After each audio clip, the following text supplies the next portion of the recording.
Trying to decide between ETFs and individual stocks. One is like building your own pizza. The other is like ordering a full combo box. Both can be great, but which one's best for you as a beginner? Let's break it down. Fast, simple, and no BS. A stock is buying one slice of one company, like owning one piece of Apple or Nike. An ETF is a mix of many companies in one package, like a basket full of different slices. Think of it like this. Stock equals pick one player, ETF equals pick the whole team. Both are investments. The difference is in the risk and control. If you're just starting, ETFs are your best friend. Why? Less risk. You're not betting on one company. Diversification. You own lots of businesses at once. Passive. No research obsession needed. Example. S&P 500 ETF equals you own 500 of the biggest companies in one move.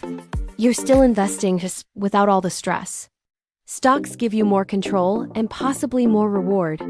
If you believe in a company, like Tesla or Apple, you can buy shares and grow with them. More upside potential. You can learn to analyze businesses. It's more hands-on, but higher risk, easier to mess up, more emotional decisions. Rule: don't start with just one stock. Spread your bets. You don't have to pick just one. A smart beginner portfolio might look like this.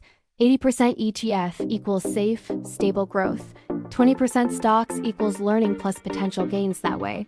You get the best of both worlds. Stability and upside. You don't need to guess.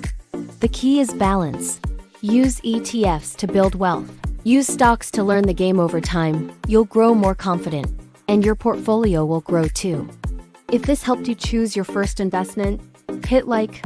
Share this with someone who's still stuck between ETFs and stocks. And subscribe for more clear investing tips made for real people.